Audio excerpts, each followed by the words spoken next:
అందరికీ నమస్కారం. The news Telugu ground report 2026కి స్వాగతం.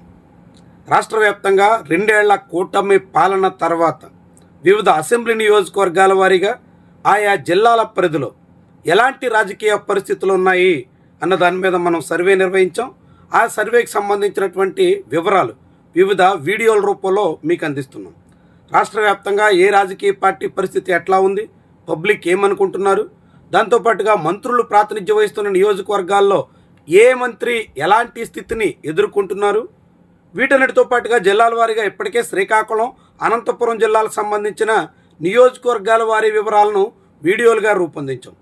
ఈరోజు మనం పార్వతీపురం మన్యం జిల్లా పరిధిలో ఉన్న 4 అసెంబ్లీ నియోజకవర్గాల వారీగా అక్కడున్న రాజకీయ పరిస్థితులేంటి, ఎప్పటికిప్పుడు ఎన్నికలు జరిగితే ఎవరికి అడ్వాంటేజ్ ఉండొచ్చు, ఏ పార్టీకి కలిసి వచ్చే అంశాలేంటి, ఏ పార్టీ ఎదుర్కోబోతున్న సమస్యలేంటి, ఇలాంటి విషయాల మీద చర్చిద్దాం. ఈ జిల్లాలో అనేక ప్రత్యేకతలు ఉన్నాయి.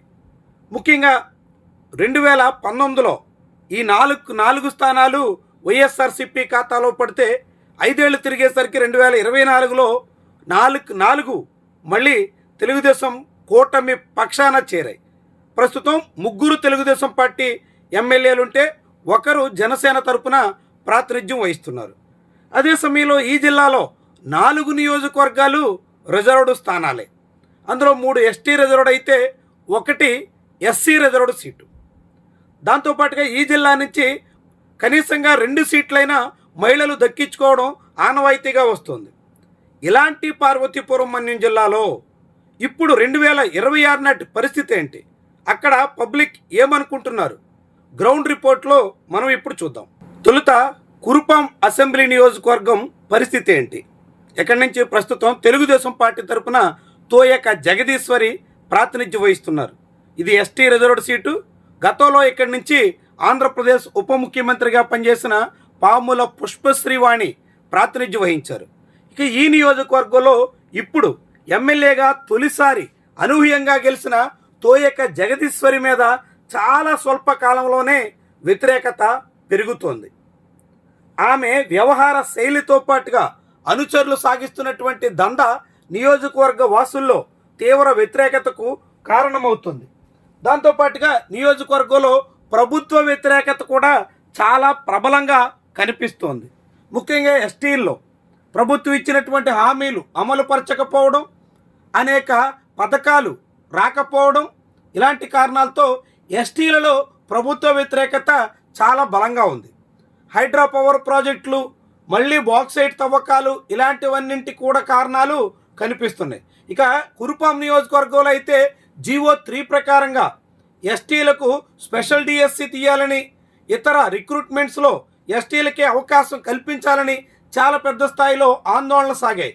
కానీ ప్రభుత్వం మాత్రం వాటికి సానుకూలంగా స్పందించిన దాఖలాలు లేవు. దాంతో ప్రభుత్వ వ్యతిరేకత పెరుగుతోంది. ఇక ఎమ్మెల్యే అనుచరుల దందాలు, ఇక వైసీపీకి ఇక్కడ బలమైన పునాదులు కూడా ఉండడం. 2024 ఎన్నికల్లో పాముల పుష్పశ్రీవాణి హ్యాట్రిక్ కొట్టాలని బలంగా భావించారు. తనదే విజయమని నమ్ముకున్నారు. కానీ ఆమె భర్త పరీక్షిత్ రాజ్, ఆమె సాగించినటువంటి కార్యకలాపాలు, అధికారంలో ఉండగా వెలగబెట్టినటువంటి వ్యవహారాలు అన్నీ మెడకు చుట్టుకున్నాయి, ప్రభుత్వ వ్యతిరేకతకు కారణమయ్యాయి. అన్నీ కలిసి పాముల పుష్పశ్రీవాణి హ్యాట్రిక్ కళల్ని నీరుగార్చేశాయి. అయినప్పటికీ కూడా గడిచిన 2 ఏళ్లుగా నియోజకవర్గంలో అనేక సమస్యల మీద వేగంగా కదలడంలో పుష్పశ్రీవాణి ముందంజలో ఉంటున్నారు. అనేక అంశాల మీద చాలా చొరవగా కదులుతున్నారు. ఏ సమస్య వచ్చినా గిరిజనులకు అండగా ఉంటాం అంటూ స్పందిస్తున్నారు. ఇవన్నీ వైఎస్ఆర్సీపీకి అడ్వాంటేజ్గా మారుతున్నాయి. అన్ని మండలాల్లోనూ ఉన్న ఆ పార్టీకి బలమైన నాయకత్వం కూడా తోడవుతుంది. అన్నీ కలిసి ఈసారి ఇప్పటికిప్పుడు ఎన్నికలు జరిగితే మళ్ళీ కురుపాం సీటు వైఎస్ఆర్సీపీ ఖాతాలో చేరడం ఖాయం అనే అభిప్రాయం బలంగా ఉంది. వైఎస్ఆర్సీపీ బలానికి తోడు తెలుగుదేశం పార్టీలో ఎమ్మెల్యే అనుచరుల దందాలతో అనేక మంది అసంతృప్తితో కనిపిస్తున్నారు. ఇవన్నీ పుష్పశ్రీవాణి విజయానికి దోహదం చేసేలా మారుతున్నాయి. ఇక ఆ తర్వాత జిల్లా కేంద్రం పార్వతీపురం అసెంబ్లీ నియోజకవర్గం. ఇది ఎస్సీ రిజర్వ్డ్ సీటు. ఈ జిల్లాలో ఏకైక ఎస్సీ రిజర్వ్డ్ స్థానం. ఇక్కడి నుంచి ప్రస్తుతం బోనెల జయచంద్ర ప్రాతినిధ్యం వహిస్తున్నారు. ఎన్ఆర్ఐ, ఎడ్యుకేటెడ్, చాలా హోందాగా వ్యవహరిస్తారు, నియోజకవర్గంలో అభివృద్ధి కోసం పాటుపడతారు అని చాలా ఆశించారు. భారీ విజయాన్ని కట్టబెట్టారు. కానీ ఎమ్మెల్యేగా జయచంద్ర వ్యవహార శైలి మొదటేడాదికే తేలిపోయింది. ఎన్ఆర్ఐగా చాలా సౌమ్యుడిగా వ్యవహరిస్తాడనుకుంటే అందుకు విరుద్ధంగా సాగుతూ అందరితోనూ కయ్యాలు పెట్టుకుంటున్నారు. ఇటీవల ఏకంగా అయితే జిల్లా కలెక్టర్తో కూడా కయ్యానికి దిగుతున్నారు. ఇలాంటి అనేక కారణాలతో జయచంద్ర తీరు నియోజకవర్గ వాసుల్ని తీవ్రంగా నిరాశపరుస్తుంది. ఎమ్మెల్యే వ్యవహార శైలి చాలా పెద్ద ఆటంకంగా మారబోతుంది. దానికి తోడుగా తెలుగుదేశం పార్టీలో తీవ్రమైన విభేదాలు ప్రస్ఫుటంగా కనిపిస్తున్నాయి. తెలుగుదేశం పార్టీలోనే మాజీ ఎమ్మెల్సీకి ఎమ్మెల్యేకి మధ్య ఏమాత్రం పొసగడం లేదు. దీంతో వ్యవహారం ముదురుతోంది. టీడీపీలోనే 2-3 క్యాంపులుగా సాగుతున్న పరిస్థితి కనిపిస్తోంది. దీంతో వచ్చే ఎన్నికల్లో ఎమ్మెల్యేకి సీటు రాకుండా చేసేదానికోసం ఆయన ప్రత్యర్థి టీడీపీ నేతలు బలంగా ప్రయత్నం చేస్తున్నారు. ఒకవేళ సీటు సాధించిన ఆయనకి వెన్నుపోటు పొడిచే ప్రయత్నం కూడా చేయొచ్చు అనే మాట బలంగా వినిపిస్తోంది. దాంతో తెలుగుదేశం పార్టీ ఎమ్మెల్యేగా ఎక్కడైనా ఎదురీతక తప్పని పరిస్థితి అయితే కనిపిస్తోంది. ఇక్కడ అభివృద్ధి మీద శ్రద్ధ పెట్టడం కన్నా అనేక భూ కబ్జాలు, ముఖ్యంగా పార్వతీపురం జిల్లా కేంద్రంలో అనేక చెరువులు, ఇతర భూ వివాదాల మీద ఎమ్మెల్యే ఎక్కువగా శ్రద్ధ పెడుతున్నారు అనే మాట బలంగా ఉంది. తరచుగా అలాంటి వివాదాల్లో ఎమ్మెల్యే పేరు వినిపిస్తోంది. ఈ తరుణంలో ఎమ్మెల్యేకి తీవ్రమైన ఎదురుగాలి తప్పదు అనే మాట అయితే బలంగా ఉంది. ఇక్కడి నుంచి వైఎస్ఆర్సీపీ ఇన్ఛార్జిగా మాజీ ఎమ్మెల్యే అలజంగి జోగారావు ఉన్నారు. ఆయన 2019లో గెలిచారు. 2014లో ఓడి 19లో గెలిచి మళ్ళీ 24లో ఓటమి పాలయ్యారు. ఒక్క పార్వతీపురం నియోజకవర్గంలో మాత్రమే 2014లో తెలుగుదేశం పార్టీ తన ఖాతాలో వేసుకోగలిగింది. ఇప్పుడు అలజంగి జోగారావు పార్టీ కార్యకలాపాల్లో ఆశించినంత చొరవగా ఉండట్లేదన్న అభిప్రాయం వైఎస్ఆర్సీపీలోనే ఉంది. నియోజకవర్గంలో వైఎస్ఆర్సీపీని పూర్తిగా గాడిలో పెట్టి పార్టీ కార్యకలాపాలను చొరవగా నిర్వహించే ప్రయత్నంలో ఇన్ఛార్జ్ అలజంగి జోగారావు పెద్దగా విజయవంతం కాలేకపోతున్నారు అనే మాట అయితే చాలామంది నోట నుంచి వినిపించింది. అయినప్పటికీ కూడా ఎమ్మెల్యే మీద వ్యతిరేకత, టీడీపీలో వర్గపోరు, నియోజకవర్గంలో భూదందాలు చాలా పెద్ద స్థాయిలో సాగడం, ఇలాంటివన్నీ వైఎస్ఆర్సీపీకి కలిసి వచ్చే అవకాశం అయితే ఉంది. కానీ అలాంటి అవకాశాలని వైఎస్ఆర్సీపీ ఎంత మేరకు వినియోగించుకోగలదు అన్నది కూడా కీలకమైన అంశం. ఇప్పటికిప్పుడు ఎన్నికలు జరిగితే 2026 జూన్ నాటికి ఈ నియోజకవర్గంలో చాలా గట్టి పోటీ జరిగే అవకాశం అయితే ఉంది. తెలుగుదేశం పార్టీ బలహీనతలను వైఎస్ఆర్సీపీ వినియోగించుకోవడం మీదే ఇక్కడ విజయ అవకాశాలు ఎవరికి అన్నది ఆధారపడి ఉంటుంది. ఆ తర్వాత మరో ఎస్టీ రిజర్వ్డ్ సీటు పాలకొండ.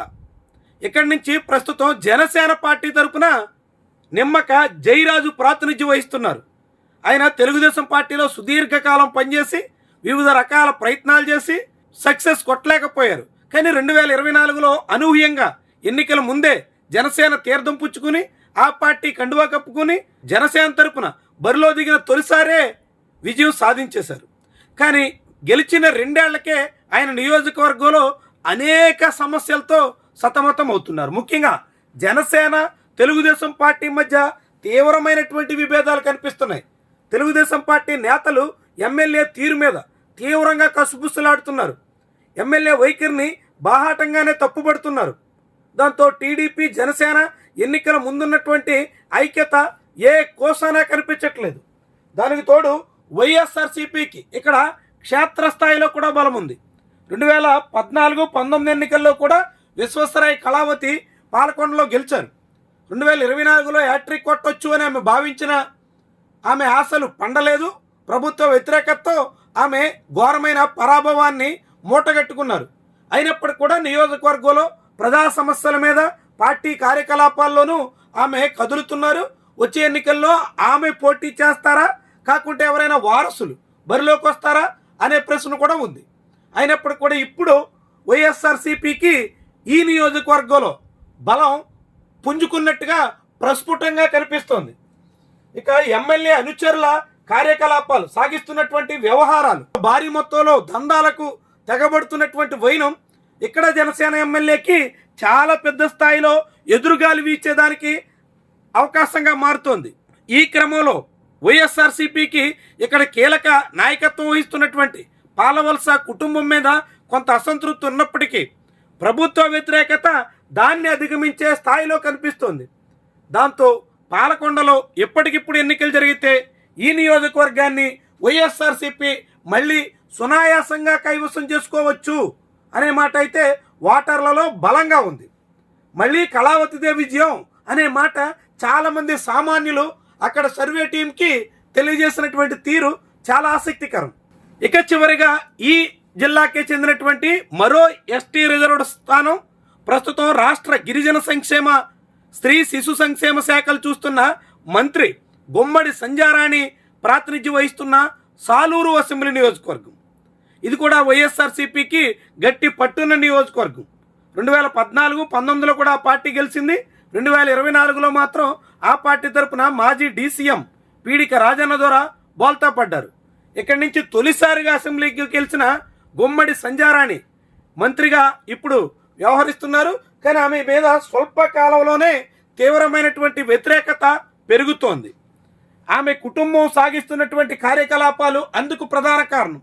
మంత్రి తనయుడి వ్యవహారం వల్ల, ఆయన పెత్తనం వల్ల చాలా తీవ్రమైనటువంటి అసంతృప్తి, వ్యతిరేకత మంత్రి సంధ్యారాణి మూటగట్టుకోక తప్పని పరిస్థితి వచ్చేస్తుంది. దాంతో తెలుగుదేశం పార్టీలోనే విభేదాలు పెచ్చరిల్లుతున్నాయి. ముఖ్యంగా మాజీ ఎమ్మెల్యే బంజ్దేవ్ చాలా తీవ్ర స్థాయిలో మంత్రి వ్యవహార శైలిని తప్పుపడుతున్నారు. బాహాటంగానే ఇరు వర్గాల మధ్య ఉప్పు నిప్పులా మారుతోంది. ఇది సాలూరులో వచ్చే ఎన్నికల నాటికి మంత్రికి చాలా పెద్ద సమస్యగా మారేదానికి ఆస్కారం అయితే కనిపిస్తోంది. దానికి తోడుగా వైసీపీ నేత వివాదరహితుడు అనే పేరుంది. సౌమ్యుడిగా పీడీకే రాజన్న దొరికి గుర్తింపు ఉంది. ఆయన ఎమ్మెల్యేగా ఉండగా ఉప ముఖ్యమంత్రిగా పనిచేసినప్పటికీ ఎటువంటి ఎవరి జోలికి రాలేదు అనే మాట అయితే బలంగా ఉంది. 2 ఏళ్ల కాలంలోనే టీడీపీ మంత్రి సంధ్యారాణి కుటుంబ సభ్యులు సాగిస్తున్నటువంటి కార్యకలాపాలతో రాజన్న దొరను సాలూరు వాసులు చాలామంది గుర్తు చేసుకునే పరిస్థితి వచ్చింది. ఇక ప్రజా సమస్యల విషయంలో పెద్దగా శ్రద్ధ పెట్టడం లేదు అనే మాట కూడా వినిపిస్తోంది. నియోజకవర్గంలో కొన్ని గిరిజన గ్రామాలకు రోడ్లేశారు. గతంలో డిప్యూటీ సీఎం పవన్ కళ్యాణ్ కూడా వచ్చి అక్కడ కొన్ని రోడ్ల నిర్మాణాలకి శంకుస్థాపన చేశారు. అదేవిధంగా జల్ జీవన్ మిషన్ ద్వారా కొన్ని కార్యకలాపాలు చేపడుతున్నారు. ఇలాంటి కొన్ని ప్రయత్నాలు తప్ప గిరిజన గ్రామాల్లో కీలకమైనటువంటి సమస్యలు, మౌలిక వసతుల కల్పన ఇలాంటి వాటి మీద పెద్దగా శ్రద్ధ పెట్టలేదు అనే మాట అయితే బలంగా ఉంది. ప్రచారం ఘనంగా సాగుతున్న పనులు భిన్నంగా ఉన్నాయి అనే మాట అయితే వినిపిస్తోంది. దీంతో ఇప్పటికిప్పుడు ఎన్నికలు జరిగితే సాలూరులో టీడీపీ కొంప కొల్లేరైపోవడం ఖాయం, మంత్రి గుమ్మడి సంధ్యారాణి ఆశలు గల్లంతవడం అనివార్యం అనే మాట అయితే సాలూరు వాసుల్లో బలంగా ఉంది. దాంతో ఈ పార్వతీపురం మన్యం జిల్లాలో 4 నియోజకవర్గాలకు గాను 3 చోట్ల వైఎస్ఆర్సీపీకి అడ్వాంటేజ్ కనిపిస్తుంది. ఒకే ఒక్క చోట పార్వతీపురం జిల్లా కేంద్రంలో మాత్రం గట్టి పోటీ తప్పదనే వాదన ప్రస్తుతానికి ఉంది. మొత్తంగా ఎస్టీల్లో తెలుగుదేశం పార్టీ కూటమి ప్రభుత్వం పట్ల పెరుగుతున్నటువంటి వ్యతిరేకత దీనికి ప్రధాన కారణం.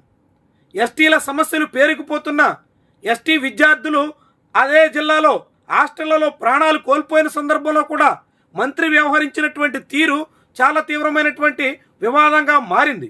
ఇలాంటివన్నీ కలిసి పార్వతీపురం మన్యం జిల్లాలో కూటమికి ఈసారి అత్యంత కష్టకాలం అనివార్యమనే అభిప్రాయానికి రావడానికి ఆస్కారం ఇస్తుంది. మొత్తంగా ఈ జిల్లాలో తెలుగుదేశం పార్టీలో విభేదాలు, ప్రజా వ్యతిరేకత, ఎమ్మెల్యేల వ్యవహారం, ఎమ్మెల్యేల అనుచరులు సాగిస్తున్నటువంటి దండాలు అన్నీ కలిసి వైఎస్ఆర్సీపీకి ఆయాచిత వరంగా మారుతున్నాయి. ఆ పార్టీ వాటిని వినియోగించుకోగలిగితే మళ్ళీ 2019 నాటి ఫలితాలను పునరావృతం చేసిన పెద్దగా ఆశ్చర్యపడాల్సిన పని లేదు అనేది ఓటర్ల మాట. ఇది ఈరోజు పార్వతీపురం మన్యం జిల్లాకు సంబంధించినటువంటి సర్వే రిపోర్ట్. రేపు మరో జిల్లాతో మనం కలుద్దాం. ఈ సర్వే మీద మీ అభిప్రాయాన్ని కామెంట్ రూపంలో తెలియజేయాలని కోరుతున్నాం. Thank you very much for watching.